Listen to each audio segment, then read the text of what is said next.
Welcome to the Pop Culture Piledriver. I am Jason Rossi, and with me, as always, is my tag team partner in the podcast sphere. It's Billy D. Billy D, what's going on, man? Hello. Not much. Almost died over the weekend, but I'm good. You almost died over the weekend? I had the uvulitis. Excuse me, what is that? Something with the lady My parts? uvula. No, it's the hangy thing in the back of your throat. Oh, the punch bag? Yeah. Swelled up.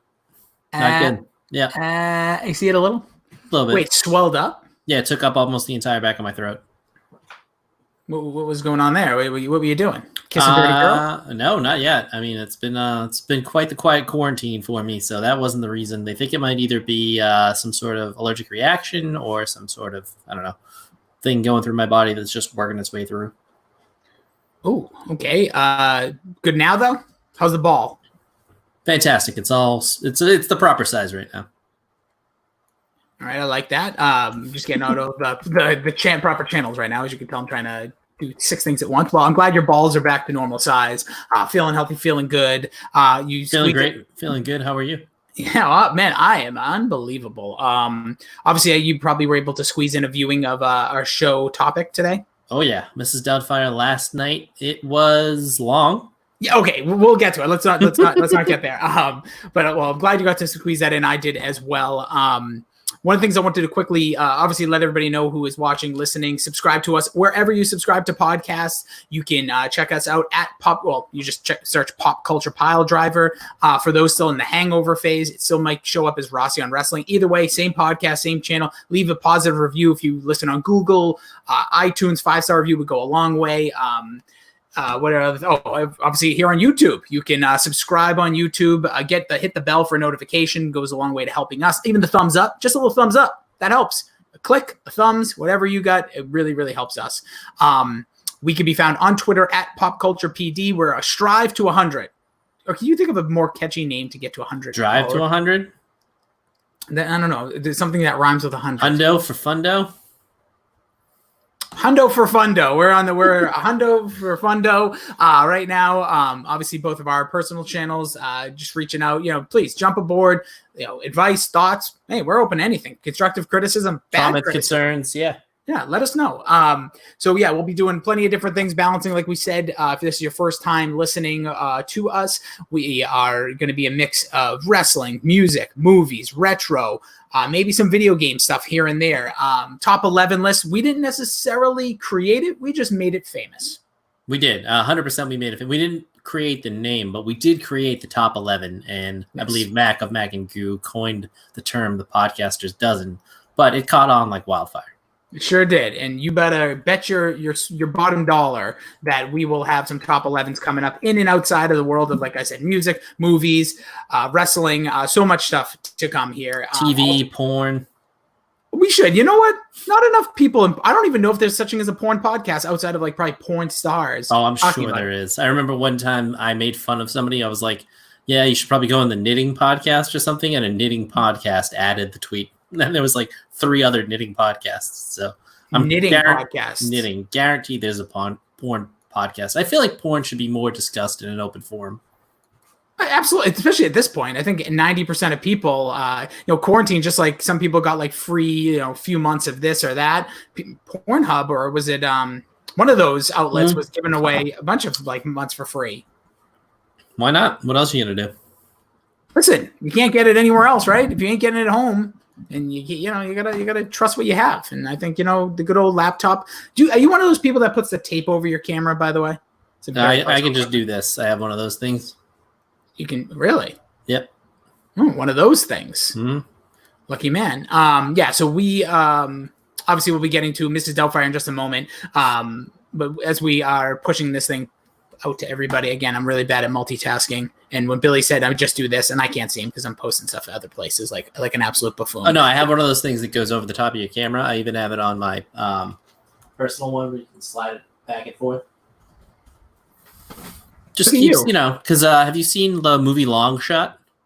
Yes, I did. Where he got caught, doing that the circle jerk. Well, I think it was just a regular one, but yeah. Well, I didn't see the motion.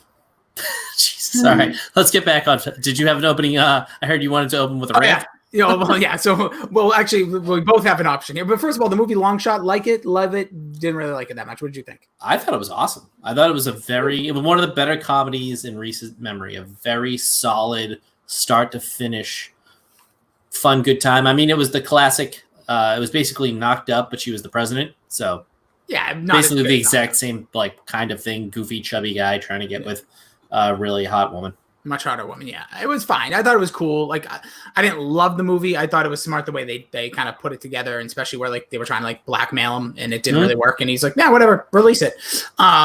Yeah. So we'll start off with basically what's on your mind. So you can pick heads or tails. I'm gonna flip a coin. Heads. Heads. You go first, or you. I'm going to give you the ball first because I have no idea what I'm talking about. Oh, yeah. My first thing, and we probably won't have too... Well, actually, I don't want to say anything. I don't want to jump to conclusions. The world of sports, Bill. I don't know. Right now, it's dead as a doornail. If you're not a wrestling fan, you're not... Or UFC and I guess golf now, you're not watching... Madden simulating streams on YouTube. Come on. A little different. I appreciate the effort, and I think it's smart. I could do a whole thing on Madden, by the way. They just released their little trailer for Madden 21. Welcome to 2016. Like, this is ridiculous. Madden is getting insanely dull. You disagree? Yeah, I'm in a Madden league that is probably the most fun thing I've ever done in my life. That's playing with other people in a franchise. I mean, the way that like Madden set up, all it does, it cares about is people spending more money. By the way, my hair right now is ridiculous. I look like terrible. It's fantastic though. It's only got another week, and we'll talk about that next week. 2 weeks from now, the hair won't be there. But yeah, I couldn't believe what I saw. This isn't even what I meant to talk about, but the Madden, it's just embarrassing what this thing has become. But I get when you're playing with friends, of course, it's fun because it's just like but the simulation, if you're like a single player and you try to do franchise like you used to like 10, 6, 7 years ago, it sucks. It's absolutely awful. The simulation games are brutal. The linebackers just jump out of nowhere, intercept balls. I hate it. I get really mad. We'll see. Right now I'm negative, but I can always be swung. 2 years in a row, I haven't bought in the new ones. And I trust me, I'm the diehard Madden guy. But the real reason I was ranting is because I am so pissed off, Bill. So pissed. Very pissed. Like, how pissed? I'm so pissed off. It's better to be pissed off than pissed on in this case because I can't believe how embarrassing a situation MLB is right now. For me, like, and this, it hurt me. Yesterday, like, I got physically mad. Like, I got in a fight almost with my wife about how mad, like, we were like talking about something else, and I almost got mad about this because it's ridiculous how stupid these MLB players are. These are multi-million-dollar players, and I get it. Imagine your work calling you best contracts in sports. Without a doubt. And I get it's a long season. Oh my God, whatever it is, you still get an off season. It's like being a teacher, but making millions and millions of dollars. But the point is that these players are basically being told, we will pay you 80% of your pay to do less than 50% of your work. I would take that deal 100 times out of 100. But, and this will be my rant because I hate baseball. I think baseball is dead. It's gone. Well, it is. I haven't liked baseball in a very long time. It ruined my life for quite some time working at NBC, not being able to get out because I'd be there waiting to see fucking Clay Buchholz take 90 seconds between each pitch. The game would end at like 11 o'clock or 11:30, even though it was a 7:05 start. And then I'd wait an hour and a half for Dustin Pedroia to come out and bitch and moan like a little baby that he is. Terrible person. Like, I friggin' hate most baseball players. Typically on a baseball team, from what I've seen, like the best guy is the catcher, like Salty, always a stand-up guy, always there right after the game. Xander Bogaerts was one of my favorites. He was always a stand-up guy ready to answer questions. And then Dustin Pedroia would go 0 for 4 and be like, nah, I'm not talking tonight. Like, most baseball players are entitled douches. Well, there's no better way. And I know there's so many different labor things and the reason they're doing this, but it is astonishing. Here's the reason I'm pissed. I'm not even mad that they don't want to play. That's whatever. You stand up for yourself.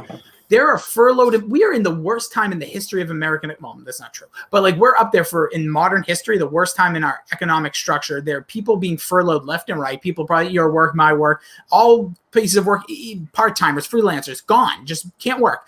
All these baseball organizations are laying off, furloughing, not allowed to have people that work in box office, marketing, at the ballpark. All these there's money to be made. And I know the ballpark side of this isn't happening either way, but the reason I'm pissed is that they're not considering that. Like, just take a one on the chin for the bigger picture of so many people. You're not only destroying the future of a sport, you're also hurting those like me or you could be easily working for the Red Sox organization in media or in some in marketing or something like that, or sales or wherever.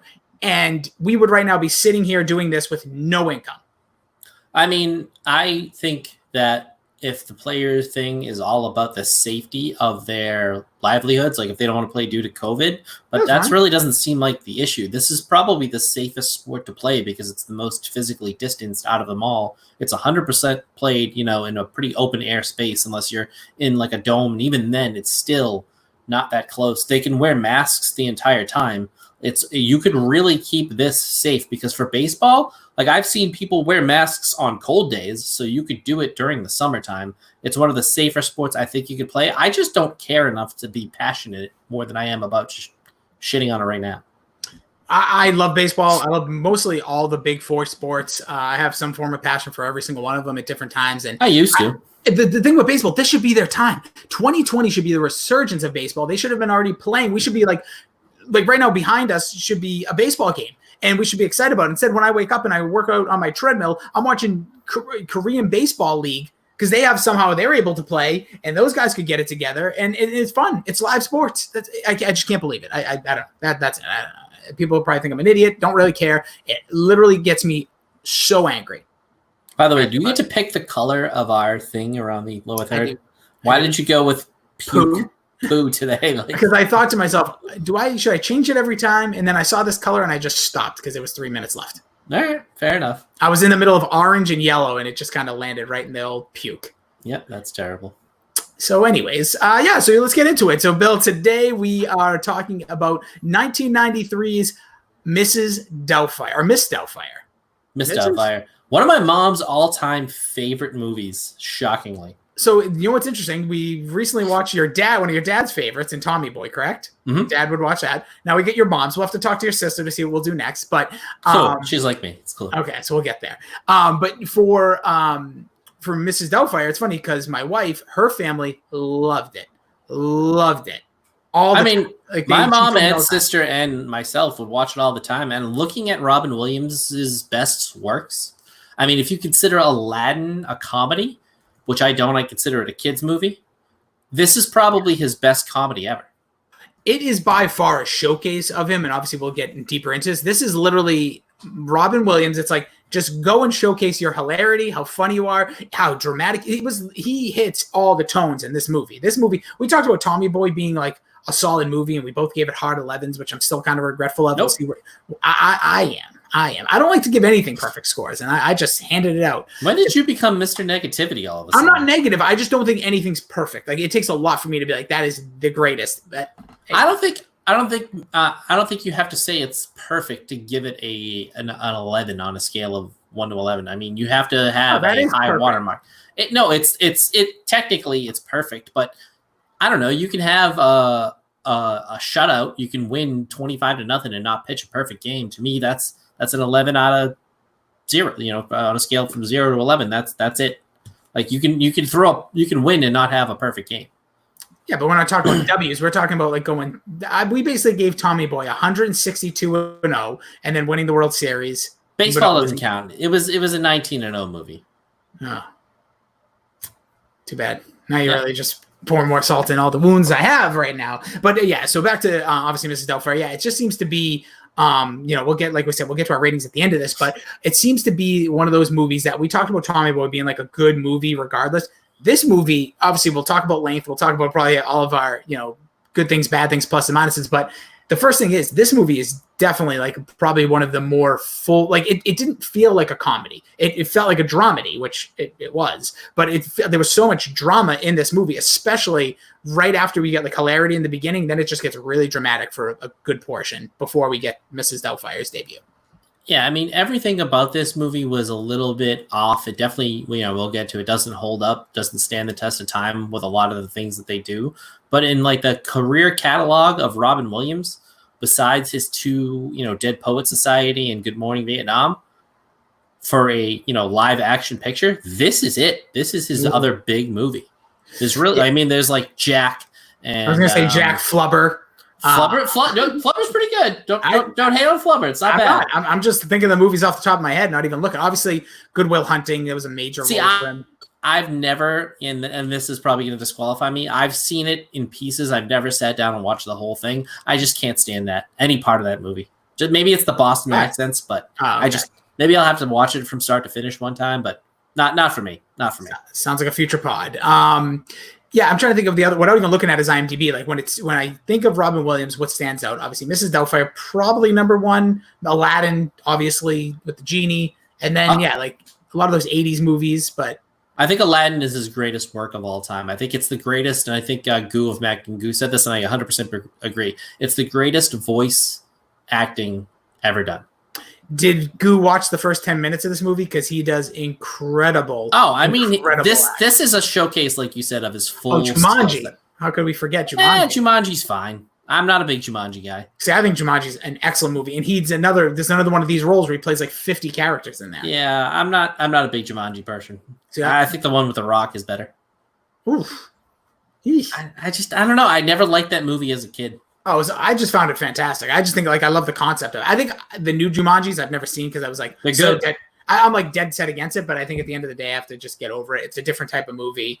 It's like a video game. I don't know. Anyways, we can get to Jumanji another time. But yes, Robin Williams, good call. My wife chatting in.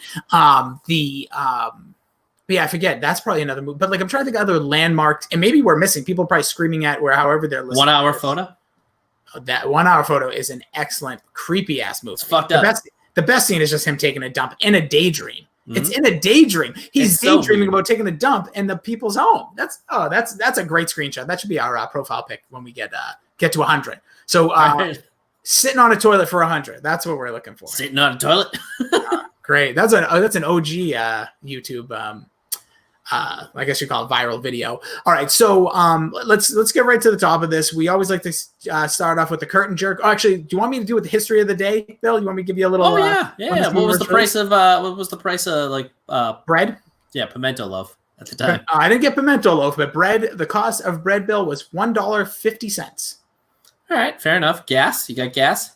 Gas was also similarly $1.68 per gallon, but that might have been plus. I didn't. Yeah, so 93, I would have been 10 years old at the time. So this was a definite theater movie. You weren't even 10 yet. You weren't 10 yet. I wasn't 10. I was 9. You were 9. It was released on the day before Thanksgiving. So yeah, I was 9 years old, and I went to go see this. Usually, my uncle would take us to see movies. I believe I saw it with him and my sister. And like I said, we had this on VHS, and my mom would always watch it, whether it was on TV or if it was just, she would pop in the VHS. Mm-hmm. So yeah, please, the VHS was famous. This is definitely the VHS era we're talking about here. But it was released on November 24th, 1993. As I said, the day before Thanksgiving of that year. The number one record in the U.S. Do you want to take a stab, or I don't know if you already saw this? Oh, was it something by In Vogue or SWV? Good guesses. Meatloaf. I'll do anything for love, but I won't do that. The early 90s is such a weird place. It certainly is. The number one alt rock song at the time, we like to keep them involved, was Lemonheads, In Your Arms, which people always think of the Lemonheads as a one-hit wonder. But I fucking hate the Lemonheads. Yeah, I can't think of his name all of a sudden. Dido. Anyways, the guy fell asleep one time. He played our concert years ago, and we promoted. We drove him to Fox 25. He fell asleep in the car and wouldn't perform. Guy's a complete douche. The number one movie when this was released, Bill, was Addams Family Values. That movie fucking kicks ass, and so does Addams Family Value. I would totally do that, and the Brady Bunch movies. We should do a podcast on, because I fucking love both of those. Was the first one the one with the Balabushka, whatever the hell it is? They do the crazy dance.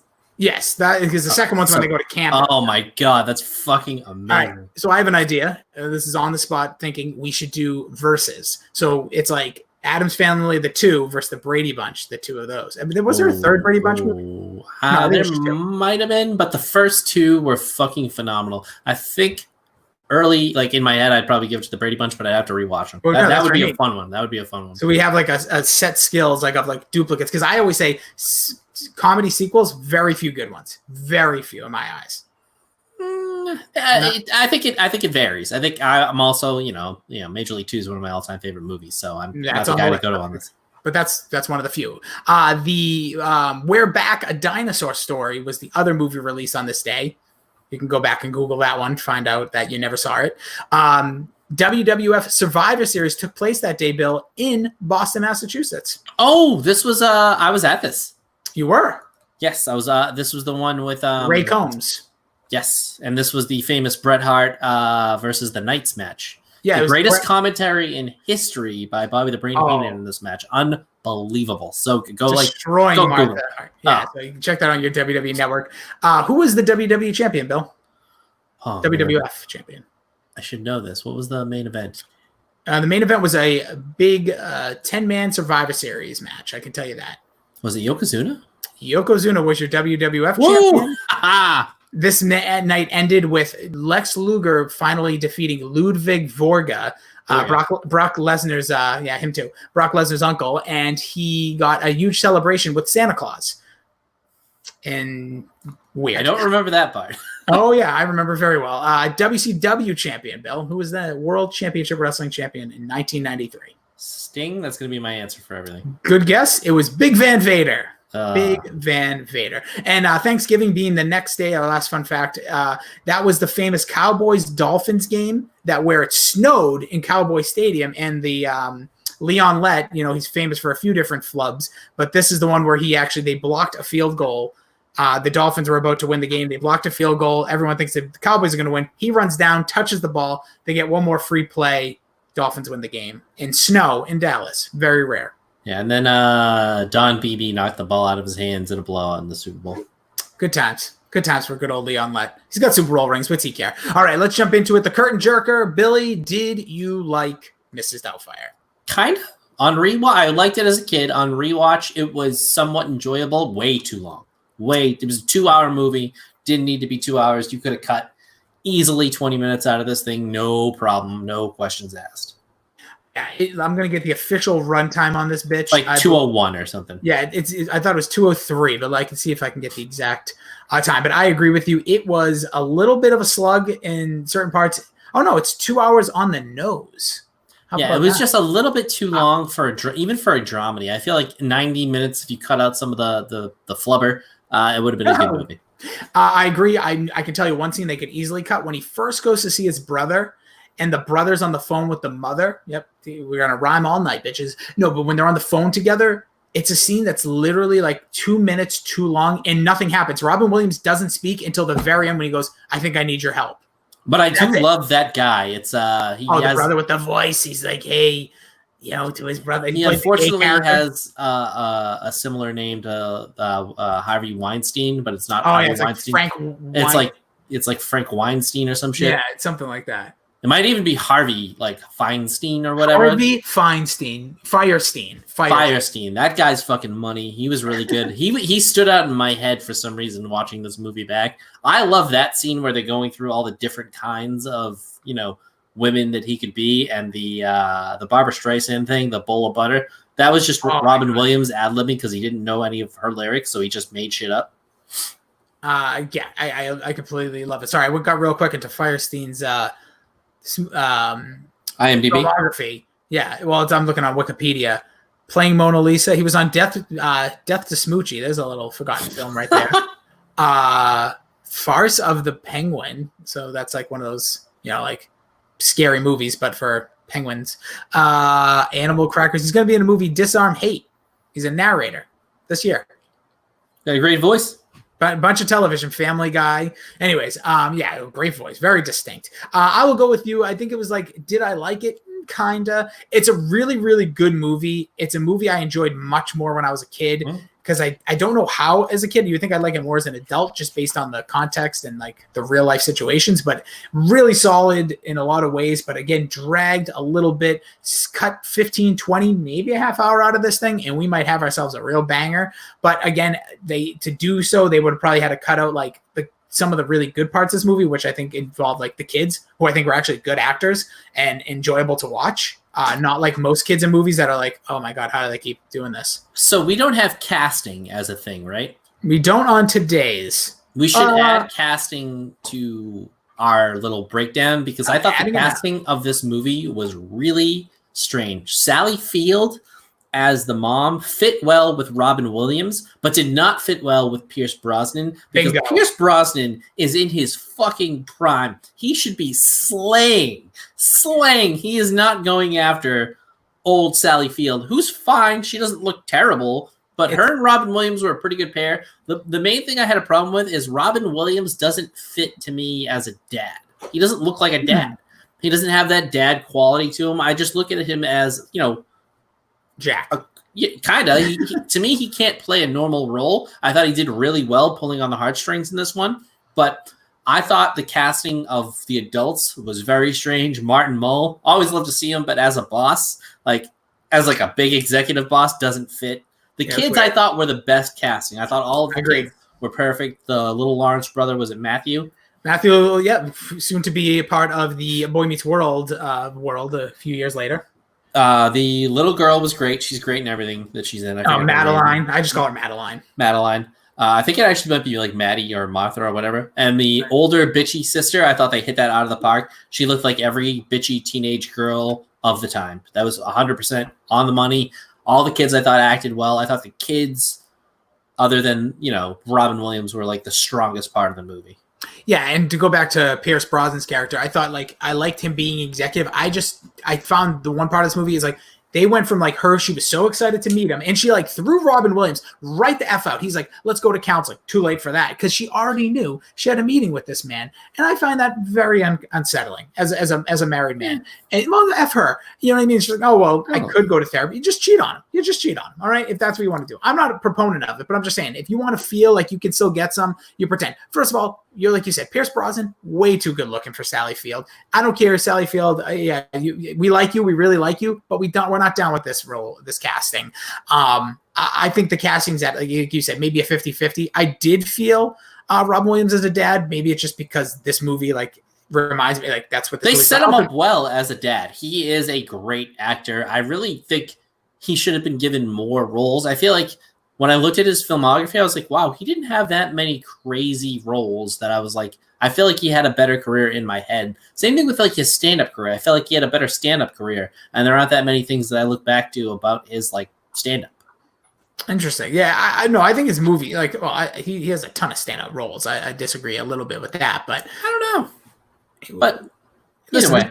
Yeah, he's a major actor, either one way or the other. But the other thing I just thought, Pierce Brosnan, again, way too hot for her, but weirdly enough. But then on top of it, just their little blossoming love, when it comes to the story, regardless of the casting, it was just it kind of came out of nowhere. They met once, and next thing you know, they're they weren't even doing it. That was the other. It was just a strange. Plus, he wasn't a bad enough guy for me to dislike him. It was very tough because he was kind of nice to the kids. He didn't have any ulterior motives. He was just kind of there and trying to hit on, at that time, a divorced woman. It's all right, I don't feel I don't really have a reason to hate this guy.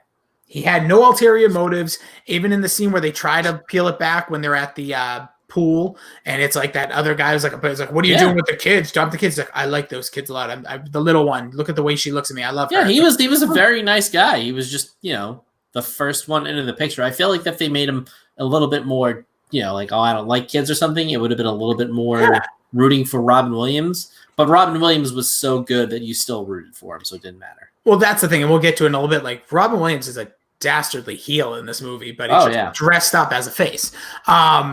We could go up next to Speak and Spell. Bill, what do you think of the acting and writing in this flick? I thought all of it, a lot of the things that they do with, a lot of stuff you couldn't get away with today.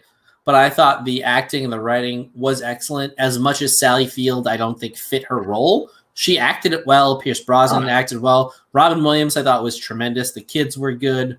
Even the people he interacted with at his work were great. I thought the acting overall was very solid. I'd give it a B+. Yeah, I thought the acting was good. I never felt oh my God, this is ridiculous. Even like we said, even going to one of my favorite characters, was it the court liaison? I don't remember her name. The older woman. Oh, yeah. She's fantastic throughout the flick. She's in 4 or 5 scenes, and every time she just stands out to me because she's just funny, relatable, likable. Well, I don't know about likable, but I think she was also the assistant for Jim Carrey in Liar Liar too. I think you're right. She has something to do with courts. She's a big. She really Mrs. I just looked it up. Mrs. Sellner. She was fucking great. Yeah, but she was really funny, and I thought she played her role really well. There wasn't a lot of characters and actors. I'm like, this doesn't fit. Like the brother, like especially when like after the face gets run over, and he's just like, oh man, like it just like his expressions, his words, everything about like the way they tied in very small side characters out as well. And like you said, Mrs. Doubtfire and Robin Williams' character, like the two, like you just multi-layered, so much going on between them, and also in the beginning too with the smoking cartoon. When you think about the writing, he's like, come on, man, it's the 90s. Like, no kid's gonna like want to see like a pure person smoking. Like, we should cut this out. He's like, no, you can't do that. Do what it says. And all the guys are smoking. Like, that was a little bit progressive for the time. I look back on it and be like, oh, wow, all right, Robin Williams. All right. Yeah, he was ahead of it. Yes, and then later in the movie, smoking or non-smoking, funny enough, he goes, let's go in the smoking section. Obviously to get away from the head of the network, because he was doing that, which is that whole scene, I think is so dumb. That was another one you really didn't need, and that from a plot standpoint didn't make sense. Just reschedule the thing. I know they kind of wanted to do like the 2 dates thing, but I get it. But Mrs. Doubtfire had no reason to be at that dinner. You just say I can't make it. We move on. Or if you're going to try to play the double suit, what I thought they could have done, a little what if I was inking some pen, I would have made the kids know what was going on, so the kids could have stuck up for Mrs. Doubtfire. Because early on in the movie, the one thing that's weird about this, the older son obviously walks in and Mrs. Doubtfire is standing up peeing, which is a dead giveaway. There's a penis in there. But at least I've never seen a woman stand and go forward. I'm sure there's some skills. Oh, come on. You've never seen Step Brothers? Stay Golden, Pony Boy? To be honest, Bill, never seen it. Never seen Step Brothers. Yeah. Oh, that's a podcast. Maybe. That's a podcast. We got to get Mac on it. We got to break down Step Brothers, and because they just did Judd Apatow films. I didn't even know that was a Judd Apatow film. I think that or Anchorman is his favorite. Obviously, Superbad is my favorite. I think it's yours with too. a bullet. But it's amazing. I would suggest to watch it tonight. That could be next week's podcast. Nope, dude, it is so freaking. I'm not ready. I'm not hilarious. Ready. What are you not ready for? I don't know. But back to this scene. By the way, that's a Dale Arnold thing. Whenever you get questioned, you just go, I don't know, and then you just move on. I really actually hurt myself by doing that. Love Dale, but it's a quirk, a radio quirk right there.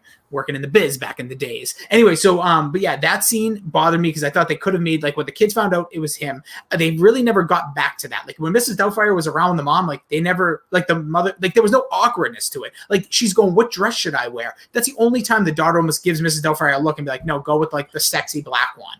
And he's like, oh, well, I hope you shave down there. Like a lot of great innuendos in this film, by the way. But I also thought like the opening scene, first of all, birthdays, if your birthday's coming up. So Sally Field, the mom's birthday happens, and Matthew Lawrence there, his 12th birthday. Starts the film, divorce on the 12th birthday because he brings live animals, which is against the law. Her birthday, I think it was, we'll just say her 40th, just for argument's sake.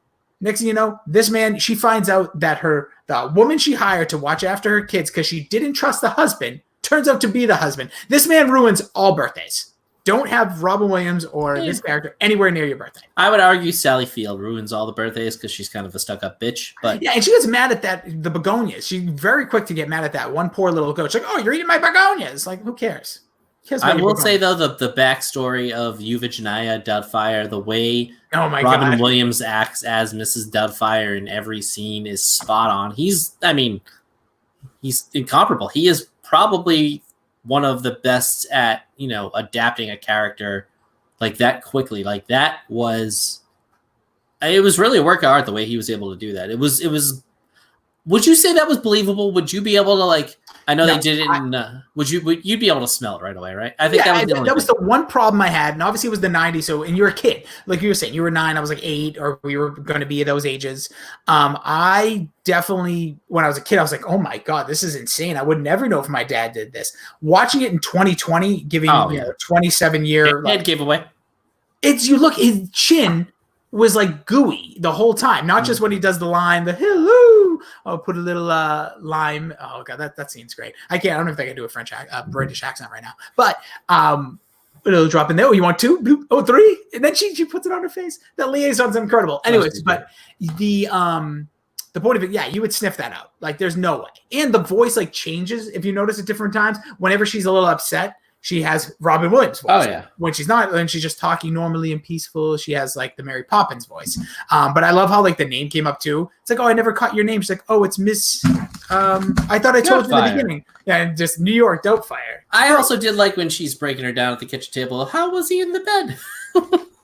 Oh my! And you would want to know your wife's honest opinion of how you were in the bed. That's a good point. And also, I love how she just digs at Pierce Brosnan like the whole time. A man, here you go. It's my Mercedes Benz. Oh, you know what they say about a man with a Mercedes Benz? But you're a strapping young man. Yeah, it's making up for maybe the size down there, but you're a strapping young man. You'll probably have no problems. And then even when they're at the pool again, he goes, liposuction. That's what that looks like.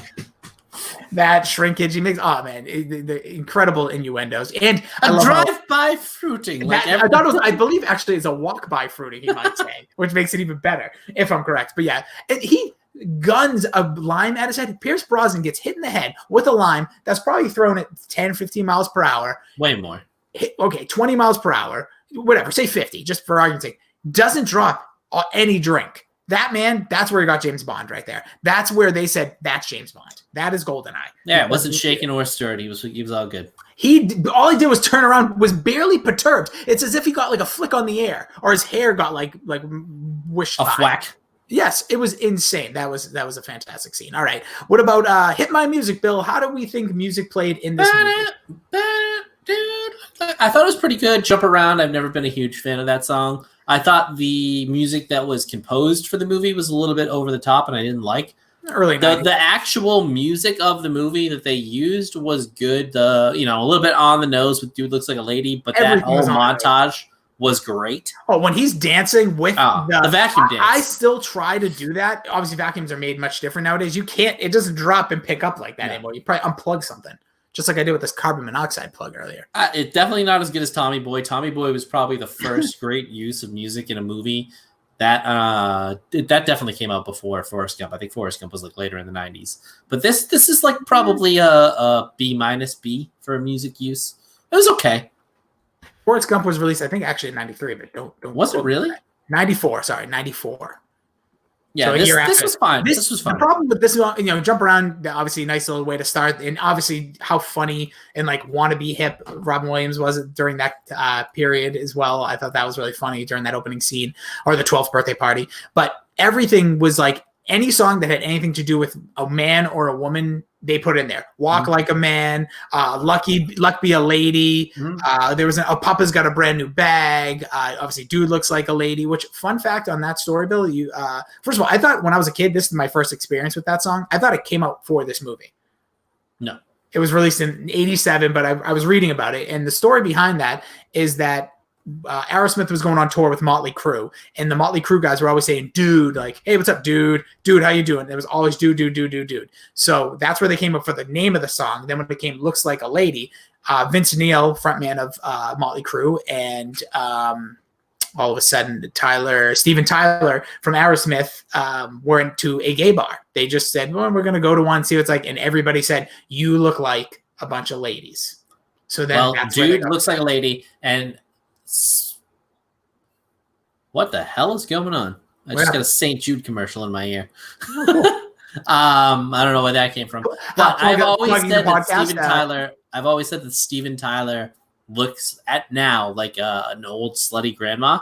Oh yeah. Because I saw him at front row at like a Cleveland Cavs game versus the Celtics, and I was like, that's either an old slutty grandma or that is Steven Tyler. Oh, it's Steven Tyler. I like a lot Halloween. Aerosmith is great. I like a lot of their songs. They had a decent 90s. I think Pink was in the 90s. It's a great song. Oh, Bill, no. You don't like Pink? I think Pink is the dribbling shits of music. Oh, it's so good. I hated that. So when that came out, I remember it was like it had to be like 98, 97, 98. I remember before school, I'd watch that or Garfield and Friends. And I remember that song. It gave me legit douche chills. That song gives me douche chills. I can't hear it. I can't hear it. Like I'd rather listen to like Jimmy Ray like all day long before I listen to that. All right, fair enough. For me. What's the next category? Next up is Act It Out, Bill. You want to take a stab at one of the scenes from good old I was going to get Cool Whip, but I completely forgot. How about this? You want to know what kind of times we're living in? I said to my wife, I took my son, give her a break. It was about 4:30. I ended work a little early. I said, all right, I'm going to take him off your hands. I'm going to go to the store. I was going to go get Cool Whip or whipped cream, spray it in there. I was going to do all this. I forgot my mask. Oh. And I wasn't even going to play that game. I wasn't going to become Karen on Twitter and be No. I don't need my mask. I got my son here. I was like, this is going to be ugly. I have no part in this. I'll drive around and listen to a little sports talk radio. My son slept. I didn't get that, but I will give you my scene, Bill. When he is another fantastic scene with the liaison, when he's she says like, what are some of your skills? And he's going through all the skills he has and he's speaking all these things and and then he just goes, I can even act like a hot dog. That might be, I used to do that all the time when I was a little kid. I really wanted to do I'll just do it for the sake of it. Oh, hello! I mean, that's the movie's legacy. That's the movie's legacy right there. I think that's the next one, right? Is legacy. The next category, Bill, after we just basically won 2 Oscars right there, is legacy. What is the most memorable thing from this movie? It's hard to argue. It's hard to argue. Hello! And as a kid, I remember thinking, he was actually, I forgot it was a cake. If before that's the other thing. What the fuck is a single guy doing with a cake with one slice removed? One piece taken out, and I'm guessing they didn't tie it in too because I'm like, where did that cake come from? Did he just have a birthday? No, that was that had to be at least almost a week ago at this point because he started cleaning up his act. I didn't know where that came from. And yeah, one slice taken out. If you're a single guy, probably sad, you're eating that whole cake. Oh yeah. I'm a single guy who's sad. I got Wegmans cookies last night. I ate like 6. Wait, what cookies? Wegmans. So good. So let me ask, you go to Wegmans or Wegmans delivers as well? No, I went to Wegmans. I'm out and about now. I got the mask on. Like, it's all good. Amen. Good. Keep the mask on. That's all I care about. But no, I'm with you, dude. I go to stores all the time. You got to get out of your house. You go absolutely insane. But I just love also what cake, remember, not pie. What cake has that loose drippy frosting that would be all over your face? Yeah, like how do you put maybe the thing that I make, the Nutella cheesecake, where it's just a whipped cream layer on top. You could probably get it with that. Yeah, but this thing was like, it was a very unrealistic. It was legit caked on, and you could not do that with any. Like if you did it with any other cake, it would probably look like it. Yes, it would probably look like an actual mask because like frosting is a little bit like more thick consistency.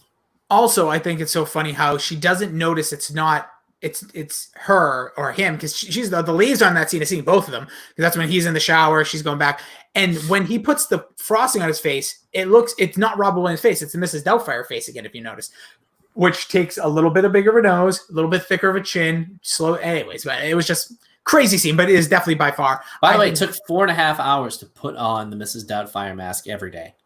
Oh, fun fact. Yeah, I didn't see. That's a great point because I always wonder with movies like that because it wasn't an extreme mask where he's looking like, a completely different person, but enough that's got to take, especially at that time where with, makeup and things being a little bit different. 4 hours. Can you imagine? That's going to be the worst part of being an actor. Say you're sick and you have to do that. Now I know, boo-hoo. 4.5 hours. Yikes. Just get a fucking mask. Jesus. Like the mask. But yeah, I think that's by far the legacy of this. Like that is the scene. What are we drinking there? What do we got? Is this the same? We have the White Girl Special. What do we got? Yeah, white. I can't pronounce it. Okay. Laguna, maybe? Laguna Beach. Yeah, so that is by far, I think, when you think of this movie, when you think of Mrs. Doubtfire, you think of Robin Williams dip in the face in what you probably thought was a pie. Nope, it's a lemon meringue cake. First of all, what the hell is a lemon meringue cake? And he drops a little T for our famous liaison there. All right, then, now, and forever, Bill, does this movie stand the test of time? No, it doesn't. You could still watch it and get an enjoyment out of it, but it's not like Tommy Boy where you could just, at the drop of a hat, pick it up and watch. Yeah, I think when I was a kid, I could watch this like 3 times a week, like with my buddy. I could watch anything 3 times a week when I was a kid. I think I was an idiot. Honestly, and our attention we thought was like, oh, we got to ADD, got to do something else. But that movie, I pretty much remember wearing out the VHS and watching it quite often and laughing at those parts, but probably like distracted mind throughout the dramatic stuff. Like when the kids, one saddest scene of this is when the mom comes to pick up the kids that first time and she beeps the horn. They're all like, all right, gotta go. And he's like, it's my goddamn time. You're my kids too. And then she just walks in his new apartment. How does she just walk in? The whole scene bothers me. She's a bitch. I love when the little kid was like, we're his goddamn kid too. Excellent. Give that girl an Oscar. But yeah, I think it does not test the test of time, whatever. Doesn't stand up. Moral of the story, 2020, it's hard watch for the fact of the situation. Like you would call him Mrs. Doubtfire in less than 2 seconds. You're not hiring somebody. The timing of like putting a nanny ad on stuff. Like, obviously things are going to be like this. We could do this any movie from 20 years ago beyond. But I just think it's hard. It's fun to watch. It's just not as good of a movie or as fun as I thought it was when I was younger, because the funny parts and Robin Williams stuff stands out great. If you're all about the drama of this movie, there's plenty of it there. There's 50-50 split, but Robin Williams just puts on a showcase. So aside, like, you can always watch it for that. His legacy, obviously, God rest his soul. He put together an incredible movie there, but I don't think it tests up either. And I guess now the pull apart. Bill, what are your final thoughts on this movie? It's a movie that I think... It's a movie. Thank you. I will say. Yeah, it's definitely a movie. It holds up to that standard. It was in cinemas and stuff. I don't know. It's just, I might show it to my kids one day if I have any, like later on when they're a little bit older. It's a fine movie. It gets the job done. It holds a special place in my heart because, as I said, I always watched it with my family. So that's like my lasting impression. It was like a bonding experience for my family. Like many times, my mom would always be like, "Oh, Mrs. Doubtfire's on." I was like, "All right, I'll watch it with you." And I'd be like 15. Yeah, no, I think it definitely has a family relatability. My wife was crying laughing several times with this movie, which I find that was entertaining enough for me. I didn't find it as funny in moments or as entertaining, but she loved it. She has a lot of history. Her whole family, where we have like family text with her side, and they were all talking about it. There was a bunch of hellos out there. Again, definitely the legacy of that movie, but it was just a really solid movie. Not one I think I'll be watching a million times over. I think it's one I would fall into here or there. It's like a once a year if you feel the need. It was on HBO. That's how I streamed it. But I don't see myself seeking it out because for the highs of this movie, the lows are not like something I really want to. I will never seek this movie out again unless somebody I know is like, "Hey, do you want to watch Mrs. Doubtfire?" I'll be like, "Sure." Yeah. Like, again, the end scene is really good, but it's so like it's the part of the movie that I hate. And this happens in all movies, especially like for like the 30-year stretch from the 70s to like the early 2000s, where like there's the scene where the guy you're rooting for does the stupid thing. And he didn't do anything stupid, but he just got caught with the mask coming off because he almost kills. Well, he does it because he goes, "I'm going to kill the bastard." Oh, yeah. He went full heel. He was trying to stab it. Yeah. We didn't even get into this. Like, he's an evil son of a bitch. Oh, he's a dick in this movie. What? He's like maniacal, like, and the wife at the end, like, teasing she might get back with him. This man just dressed up like another person, completely distrust, like, talk about not trusting somebody, talk about manipulation. This guy's a psychopath. He dresses up like a woman to be closer to his family, which is sweet in one sense, but crazy, psychotic. This was the prequel to 1 Hour Photo. This man should be he will go to jail. Like, I think, everyone needs to realize this. After this movie's done and Sally Field gets her head on straight again, this man's going to jail. He impersonated somebody else. He lied to people. He accepted, I'm guessing he got paid for this too. Oh. It was incredible. And he, like, the court liaison, like, he lied to her. He lied to federal court. This man is toast. Robin Williams' character, I forgot his name, like, for the 500th time. He is in jail. He is a goner. Daniel? Was it Daniel? Yes, Daniel.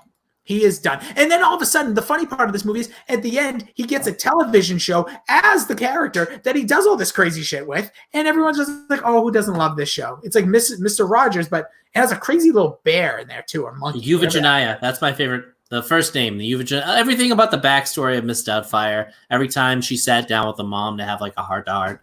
That's the stuff I really enjoyed as like a non-comedy piece. The comedy pieces hit the right spots. The drama pieces hit the right spots. Sure. All in all, it was good. It was fine. Good.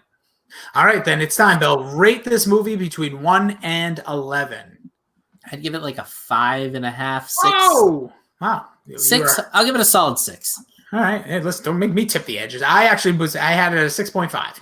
I think Robin Williams is an absolute showman. I could have went 7, but I tipped it down just a little bit because the movie is just a little too long. I know it sounds crazy to say that because I actually like a lot of longer movies, but this isn't a Batman. This isn't one of those. It doesn't need as much as we got out of it. And I think the parts we could have cut could have really saved this movie. But at the same time, it's a great film to watch. Like we said, we're not discouraging if you want to watch it, so you would say it's your favorite movie, go ahead, enjoy it. You probably have a sadistic side. You probably like a lot to cry, which we all do at times. Sometimes we want it, and sometimes it just comes pouring out. But I just think, Robin Williams, incredible in this movie. Every time he's on the screen, he steals the show. He's the highlight. He sucks all the energy. The kids were great. Like I said, the court liaison, everything outside of that, like we said, Sally Field, great actress. Pierce Brosnan was good in this. But it just, I don't know, the whole package itself, I was like, Okay, fine. So I'll give it a 6.5. You're giving it a 6. So in our early rankings of the turn to pop 6.25. You're gonna go 6.25 now. No, that's what the combined rating is. Oh, yes, it's correct. So, yeah, the Pop Culture Piledriver rating of 1993's Mrs. Doubtfire is a 6.25. So that you can put on the books. So Tommy Boy, so far, we've had a hard 11 out of 11, and Mrs. Doubtfire is 6.25. Anything else you want to say on this? Next, we'll be doing, and I need your list because I started to rewatch How I Met Your Mother, and oh my God. I fucking hate Ted Mosby. Ted Mosby may be the worst character in TV history. No, well, I don't want to say no. Well, he's definitely not the worst in TV history. There's some really bad characters. As a main character, he fucking sucks. Yeah, I disagree. I think he does really well. It got to the point where he got nagging at he has such ebbs and flows. Dude, I watched the end of season 1 and I was ready to wring his fucking neck. I will say this. They made his character to a T, especially that first season. All he wanted to be like, his best friend is now engaged to the girl that he's known, since their friendship blossomed. He wanted that his whole time, so he did everything he could to get there. It's a guy going after his goals in one way. It's just a little strange that you're just that lovesick. We've all been there, though. We've all chased and done stuff that is stupid. But I will say every time I see a Ted Mosby scene, I'm like, fuck.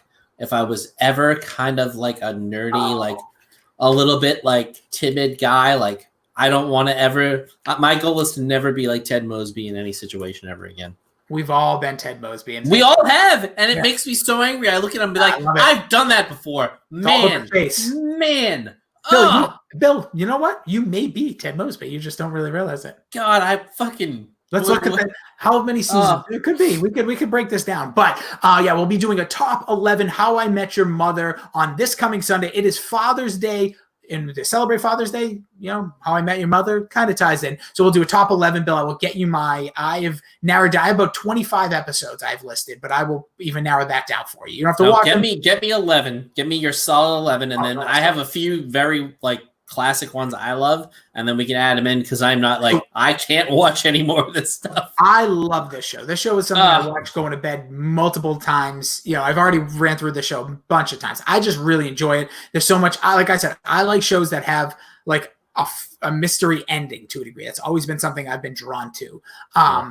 Favorite storylines in wrestling usually involve a mysterious ending or what's going to happen at that event. What is the greatest wrestling match of all time? I am intrigued. I will watch. When will my hair finally get cut? I don't know. We'll have to tune in to see. But yeah, I just really love this show. Characters, there's so much to it. I like that it's basically a 5-piece band, and you have so much different in those 5 pieces. But we'll get into the top 11 again. It'll be this Sunday. We'll stream it probably a little later, probably about the 9 p.m. time. So, definitely, make sure you subscribe here. If you're watching us on YouTube, hit subscribe, hit the bell for notifications when we're going to be live. We'll be trying to bring some different content to you that is live like this with our Tuesday night lives. We'll bonus every so often like we're doing with How I Met Your Mother. We might also bring some other creative stuff on here. Let us know thoughts, concerns, worries, anything you want, we will do. We are open to ideas, but at the same time, we'll bring you a whole slate of content coming at you. Again, you can follow us on Twitter as we are, what is it again? We are something for 100. Hundo. Hundy for Fundy? Hundy for Fundy. And we will post a picture I will post a picture of me doing the Robin Williams in 1 hour photo. That's for 100 followers. We're literally 50 away. We just started this account less than a month ago. At Pop Culture PD. I am at Jason D. Rossi. He is at Billy D 2411. Podcast. Again, you can find us iTunes, Google, anywhere you get a podcast. We're there. Bill, anything else? Am I missing anything? Down with Ted Mosby. We'll see you next. We'll see you Sunday. We'll see you next time we see you, and it will be Sunday if you're watching this live or in this week. Have yourself a great rest of the day. Thanks for tuning in to Pop Culture Piledriver. Get addicted to the content. Hit subscribe. Give us 5-star reviews. We'll see you next time. PCP.